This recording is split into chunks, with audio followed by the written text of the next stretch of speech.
So we're live with the Node.js release workgroup meeting for the 16th of July 2020. And we will follow the agenda, which is in the minutes document of the issue 593 in the release repo. And I'll start off with, are there any announcements anyone would like to make? I would love to announce that I am putting the final touches on 14.6 right now. The only reason it got delayed was so that we could get V8 8.4 on it, so that's pretty exciting.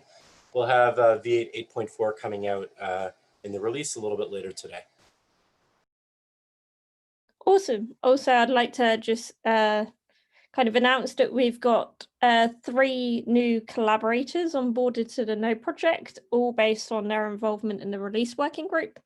So we welcome Roy, Danielle, and Stuart, with the view that hopefully they can start preparing releases and get more involved with the release team now they have access to do so.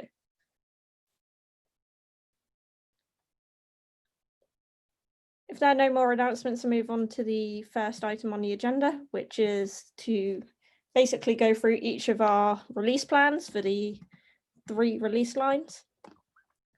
So for Node 14, I know, Miles, you just kind of mentioned the one that's due out today.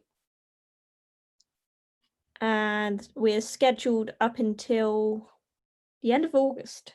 And that includes some paired releases to onboard our new releases. Which looks good. And I guess one thing I can offer is, like, I will be working on the last bits of getting the release out this afternoon. So if anyone would like to pair with me on that, feel free to reach out on DM or like just in the chat here if you want me to send you a calendar invite so we could do it together. Mm-hmm.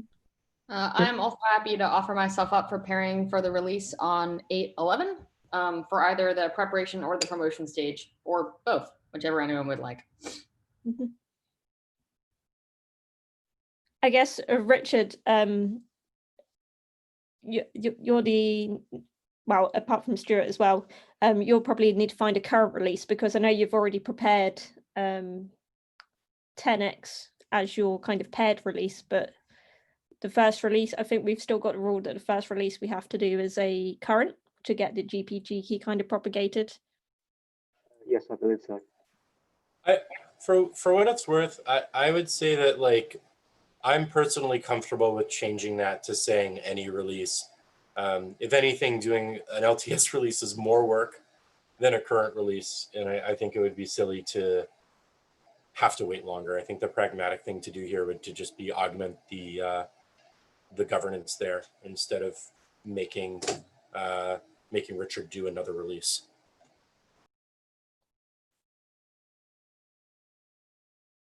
Sure. Okay. Is the rule about that about promoting or preparing, or both? Promote a current or like a current release before LTS release? Promote, yeah. I think Okay. it's so your GPG key can be like social around current first.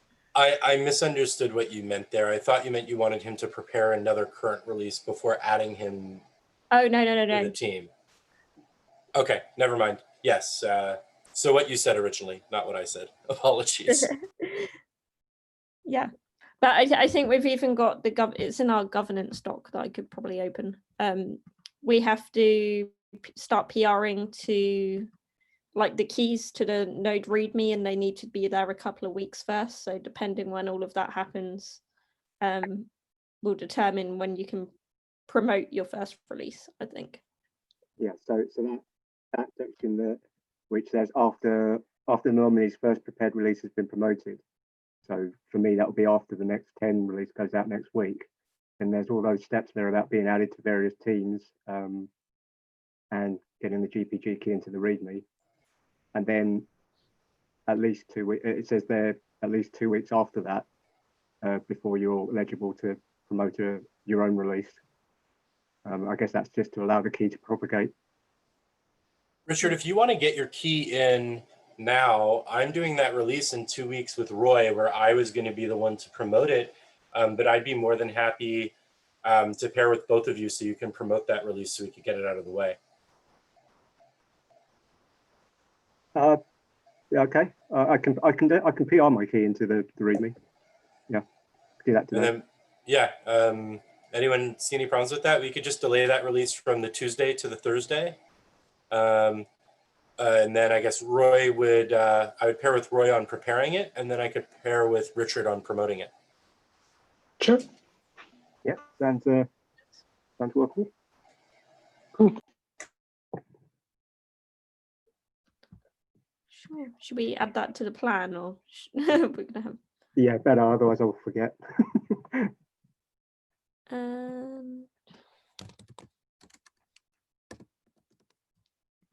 Cool. That gets people on board a little bit quicker, which is nice. Sure. And for 14, we can probably see how we go from there. And hop to 12. So on the 12 release front, we've got a July release. And that one's open right now. I think there's a little more work to be done on it, but it should be on track. Mm-hmm. Awesome. I think that 10 and 12 are both due to go out on the same day, which is nice timing, which is good. And I think both will contain the NPM update, I believe. So that's cool. So yeah, maybe need source volunteers for the August LTS release. I may have some capacity to work on that one, so I may jot myself down, but if any of our newer releases wants to pick that up, again, that could be a paired process. And for Node 10 is now in maintenance, so I don't know if we want to leave this issue open or not. I kind of think having it here so people have a venue where they can say, hey, I'd like a new 10 release because I'm being blocked by this bug or something. Might be quite nice to leave it open.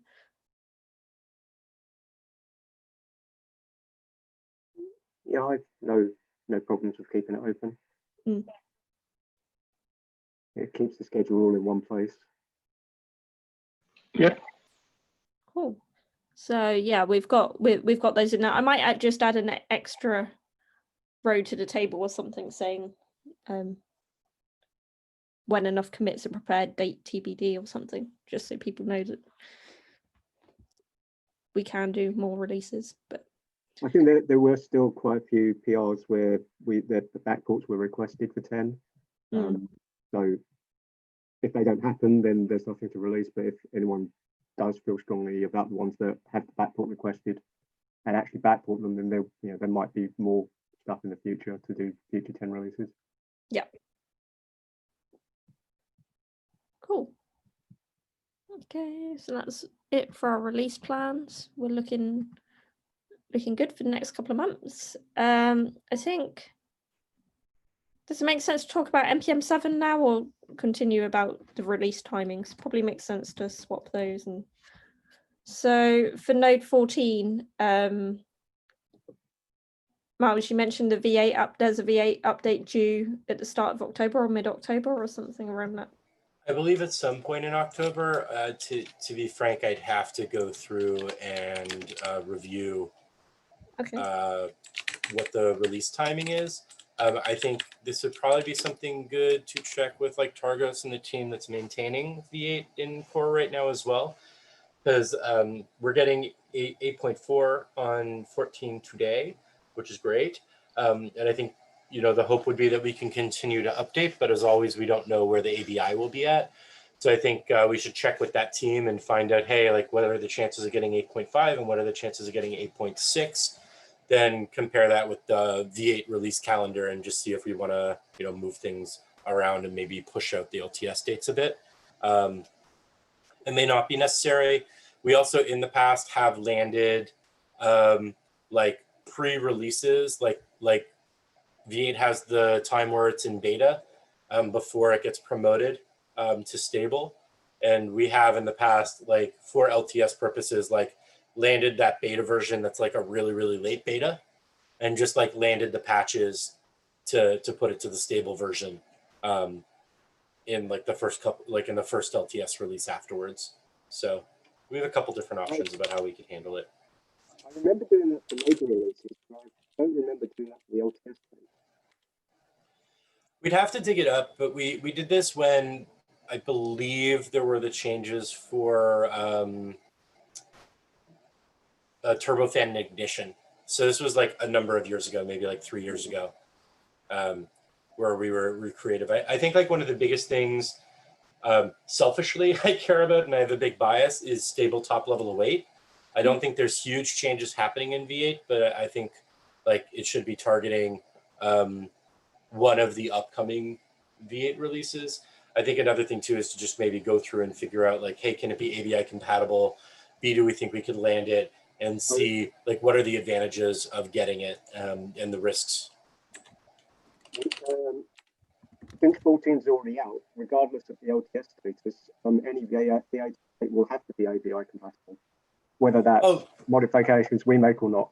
So my question is, what is the value in delaying the LTS date when any V8 update that goes into LTS has to be ABI compatible and stable anyway? What does that gain us? It's not like we have a policy that says we can't update V8 after LTS goes active. Yeah.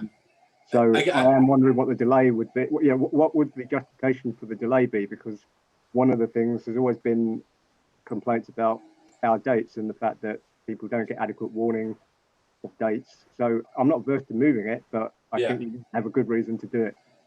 I guess in retrospect, thinking about it, it might be actually more that we may want to delay the cut of 15 to make sure that we can get the version with the correct ABI into 15. Yes, so that makes more sense than the LTS date 14. But if we're going to delay 15, do we want to delay making 14 LTS? I would assume that we always want a current. So yeah, I would probably guess so. Yeah, so that may be a better way to frame it. Like, do we delay 15 to get the right ABI?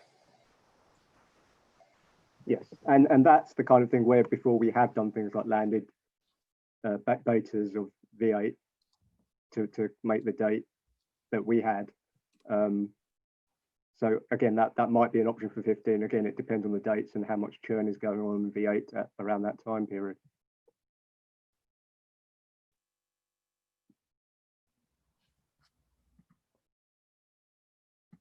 Sorry, I thought there were questions in the chat, but there are not. Okay, so for that one, I've just put there's an action required to figure out the V8 timeline. So if we can get those figured out, maybe next meeting or the meeting after, we can have a discussion about what we plan to do. Yeah, I guess one more thing to add, Richard, to the point that you made about like the change in timing. Like it's totally valid and it has really annoyed people in the past. I think one of the important bits here is like we're in July right now. And that's why it's like now is the right time to be talking about this and giving people like many months of a heads up, which is why I'm bringing it up now, just so we can not be changing it, you know, last minute for folks. Yeah, certainly if we're going to change it, we want to make people aware of it as soon as possible and not just before we do it.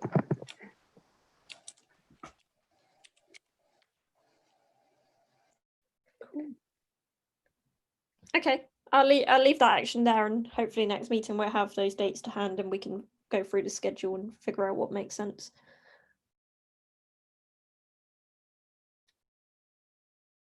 And the last thing in our list to talk about is the NPM 7 update.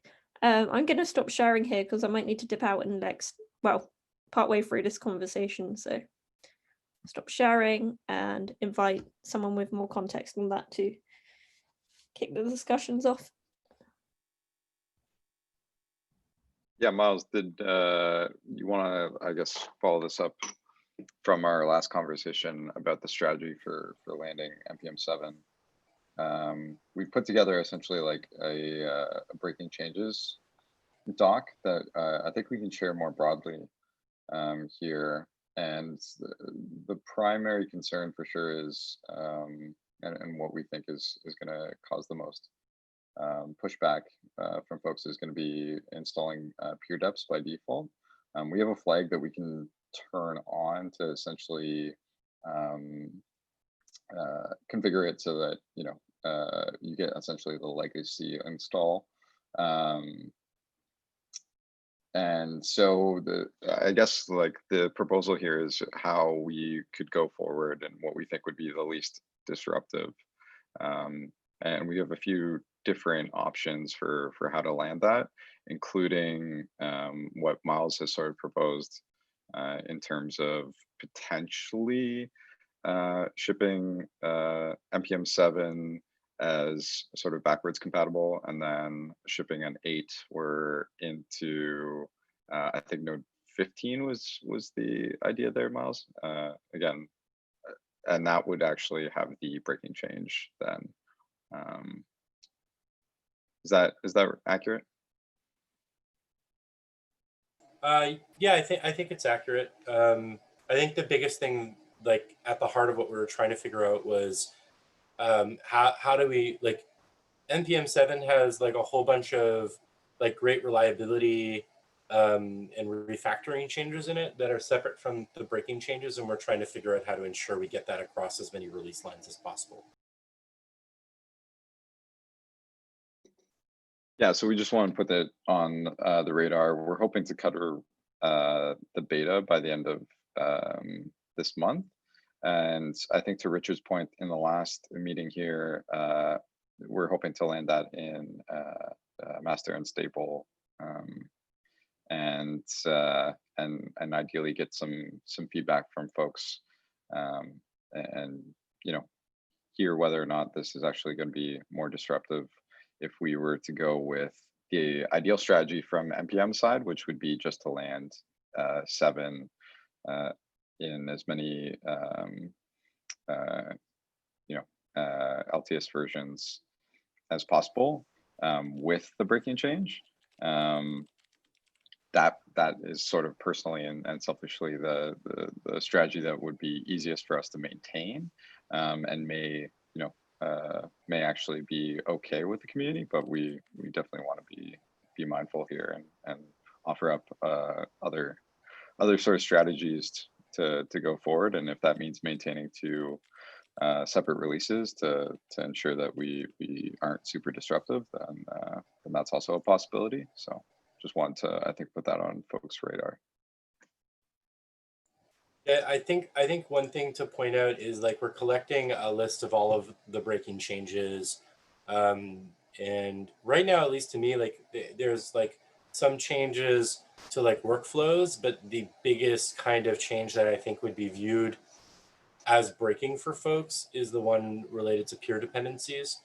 So I think that it would be good to have a conversation like at a high level.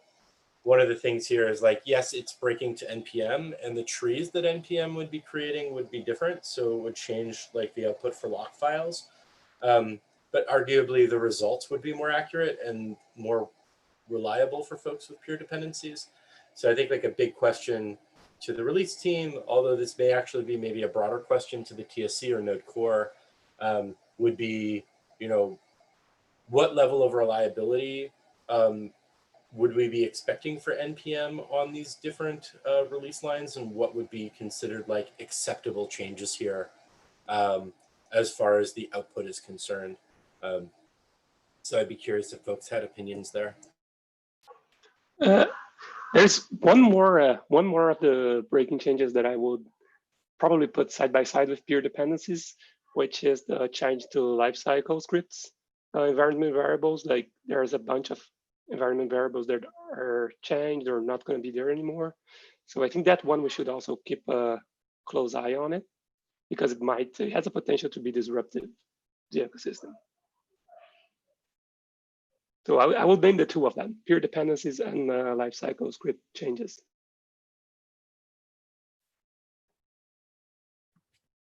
I guess. Go, Beth, if you. Yeah, sure. I was just going to say, I guess my gut is that we won't know what will be acceptable in 10 or 12 until we get some kind of user feedback from maybe it landing in 14 or 15 or something like that. So it's going to tell, I imagine this is the update in 10 and 12 is going to tail behind by a couple of months anyway, just per our process. Is that the expectation? I mean, usually with our process for NPM, I think that it would probably be like 2 weeks for 12. Like we haven't waited months for landing those NPM updates in the past on LTS.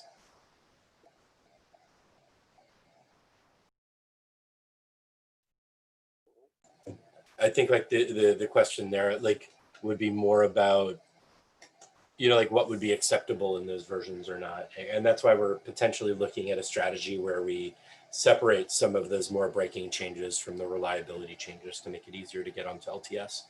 But I guess a question for folks, like 12 is going into maintenance in October and 10 is already in maintenance. So I don't think we were ever talking about targeting 10 with these changes, but I think that we would be looking at trying to get it into 12 prior to 12 going into maintenance if we were going to be targeting that version. So what I was going to say was, obviously not being familiar with the changes that are coming, but I do know that we've been broken in the past when I think it was Node.js changed location on disk during in one of the NPM versions, and that broke a lot of the ecosystem, which was assuming that was in a specific path. That might be a particular case because obviously Node.js is sort of special in that it builds add-ons, but it does sort of make me a little bit hesitant if things are going to change on disk, you know, where modules are located with the update. Okay.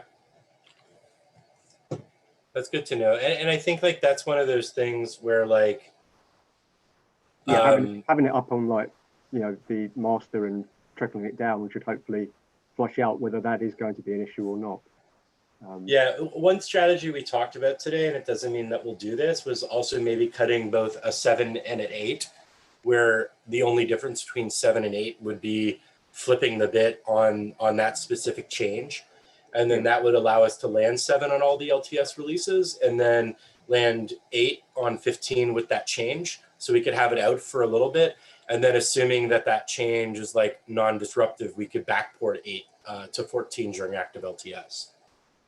And then 12 would be able to have like the reliability updates, but not actually change the way the trees are installed. From an LTS point of view, that sounds a lot more palatable in terms of risk.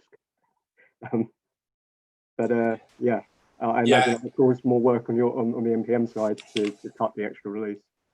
Yeah, and that's the big thing that we're trying to balance here is figuring out like what can we actually afford time-wise or afford to like actually commit to. How much time do you think we would have between, say, a beta landing in Node Master to, let's say, the LTS date for 12? Darcy, do you want to speak to that? Yeah, so our hope is that we can open up that PR by end of month or like basically August 1. And then so that would sit there for roughly, I guess we were hoping by early September we would then have GA and have that PR ready to go. So if for example we had like a month's worth of feedback, I'd be happy to revisit whatever decision we make in terms of if we actually had concrete data after about a month of it being out in the wild. You know, if it was a month and people said, oh, it's not too bad, you know, we're okay with it, then maybe there wouldn't be an issue with just dropping it back into 12. If anything does come out with the ecosystem, then we might want to say that plan about having the 7 and then 8 might have to be the way we go because of the risk to the ecosystem. It's better, I guess, to have the concrete data. Yeah, and I think this becomes like one of those interesting questions about like what does stability mean across the release lines? Because there's one way of viewing it where like stability is, hey, it doesn't change from the way it worked before, but the other is like, hey, it works consistently across release lines. And so I think a great example of that would be something like an API, although an API is arguably like always like forward and backwards compatible, but we are like doing updates to an API even in maintenance because like keeping that up to date is considered, more stable from an ecosystem perspective. So if modules are being released and are expecting this new like peer dependency resolution strategy, like the flip side is there's actually risk to the older versions of Node not respecting that, and then modules not landing in a way that's expected, and then dropping support for older versions sooner than they might drop otherwise. And I don't think that that's something we'd want to see happen to 12, which is still an active LTS right now. Indeed, but I guess there's a difference between I don't know. Yeah, I'm right there with you. It's complicated, and you can't see it. I'm waving my hands. It's almost like it'd be great if there was a switch that you could just toggle, and then the only difference between 12 and the later releases was the default value of that switch. I think that's actually exactly what we're exploring. If we can make that like the reality that like there'd be 7 and 8, and literally the only difference between the two would be that peer depth switch was toggled. Because if you could toggle it in 7, in that you would get the 8 behavior by adding a flag, then we would provide a mechanism to cope with the scenario where some module is updated to be, to work with the new whatever changes, but we find it breaks in 12. But hey, you can flip this flag, and until we backport 8 over, you'll still be able to work. Yeah, I think the one key there about that bit flipping is that it's only for the one breaking change. And again, to go back to Roy's point, and something I've brought up before, another key sort of breaking changes that we've reduced the amount of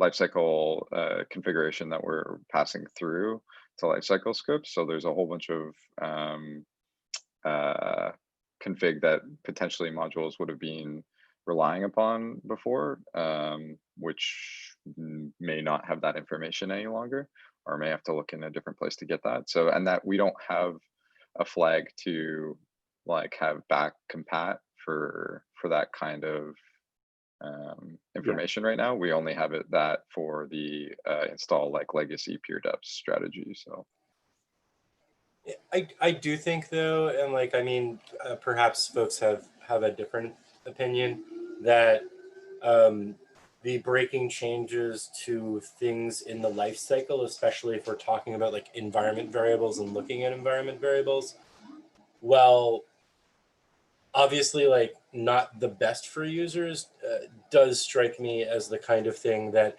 at least if, for example, we could land this in 14 while it's still current and it's not LTS yet, is a little bit less of a concern to me personally than the trees as far as stability is concerned. Yeah, for sure. So just wanted to like highlight yeah. I still think like it's just that it is quite risky, like because it's just like these subtle details that people rely on. So we just have to be mindful about it. And I think to the same level as peer dependencies, because people are using scripts for everything. So if we break them, it can be quite disruptive. I guess the other thing from my point of view is, if you're on 12, you could always install npm, do the npm -g, install npm to upgrade to whatever the latest is at that time. It just means that the out of the box npm, if we don't change it immediately, will be the behavior, we would guarantee is still the same because we haven't changed the version of npm. If we find that the ecosystem shifts to the new behaviors, we can still direct people to install newer versions of npm on the LTS lines. I'm not sure how that works going backwards. So if, for example, if we put npm 8 or 7 into LTS and then find that that doesn't work for the ecosystem, how easy it would be to sort of npm install back at an earlier level version of npm to restore the old behavior. I'm just talking in terms of mitigation. Yeah, that's true. And 7 will support down to Node 10. So we could theoretically tell folks using Node 10 to just npm install the latest npm version. I would say, like, from having looked at the installation numbers, the majority of usage of npm does tend to be the versions that are shipped with core itself, and the amount of folks that are updating manually is rather small. Like we're talking about like probably maybe 1% of users or something like that. That's a rough estimate, but like when looking at the usage of the latest version of npm a little bit ago, it was about like I think 5 to 6%, and it was absolutely correlated with like what percentage of users are using the latest version of 14. And so I don't think that there are too many people actively doing that. No, but my point is more to the what are the mitigation steps if something unexpected happens, if something happens in the ecosystem that we weren't expecting in terms of impact.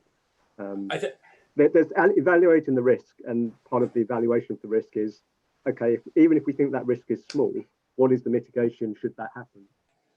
Yeah, I think something that could be really useful as well, and we were talking about this briefly internally, would be cloud providers and passes. A lot of those cloud providers and passes are using the built-in npm as part of like the deployment process for all these serverless services. And so perhaps we can reach out to like Google, IBM, Microsoft, Amazon, to like the teams, Heroku, for the teams who are running these, and maybe they can run them through their test suites and give us a heads up if it's disruptive to them, like if they would be able to land it. Because that's another risk too, would be like if we land this in 12 and then like Amazon's like, wow, with this change, like it makes it like so much harder for us to now do like upgrade 12. Because I know even just like unflagging ESM has been breaking for some people, and they weren't like super thrilled that we completely changed the interface because there were customers shipping stuff using the experimental interface that got broken by that. So that could be something that's worth digging into also. Yeah, because I'm aware that some of those cloud providers are a little bit lagging behind even the latest 12, aren't they? They were like earlier versions of 12 still. Some of them aren't even supporting 12 or Yes. 12 yet. I'm aware.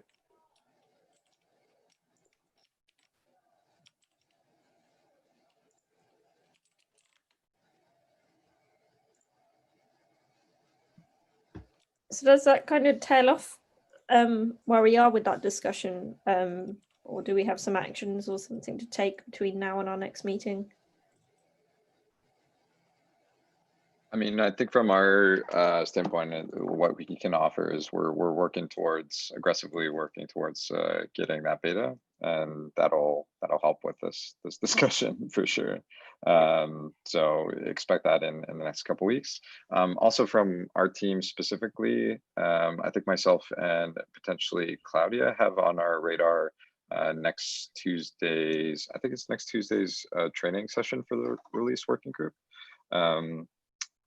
I've been coming to these meetings and haven't participated in a more substantial way. So we're hoping to, obviously go through the same path that Roy has and get more involved and hopefully contribute more meaningfully going forward. So. Sure.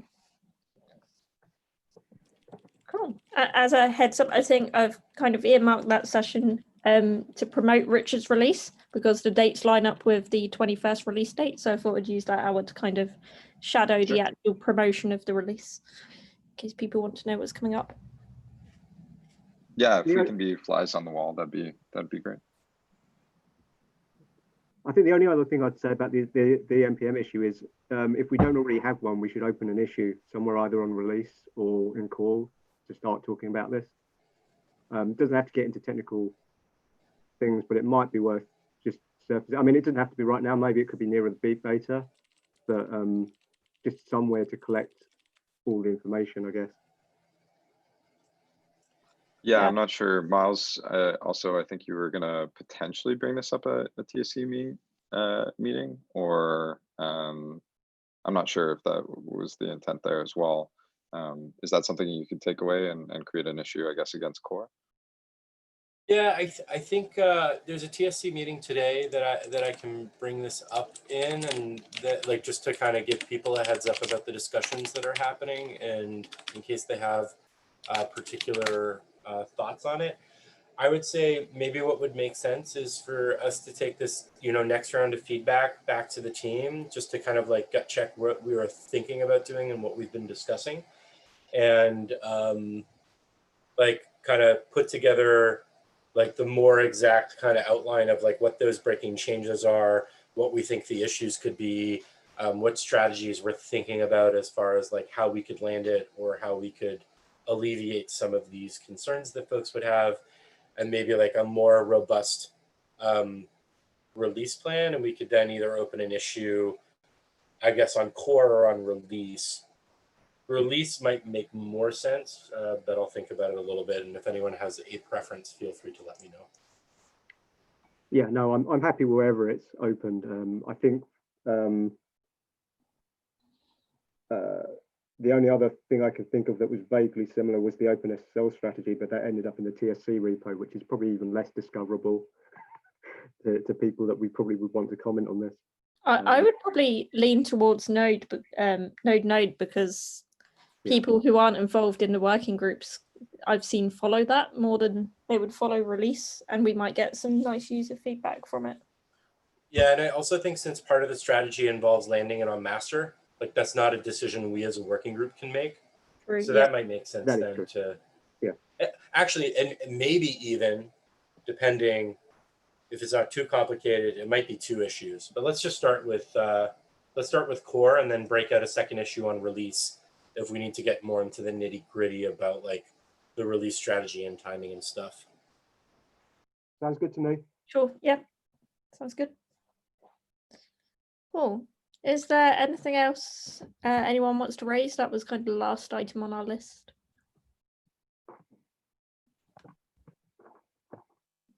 No.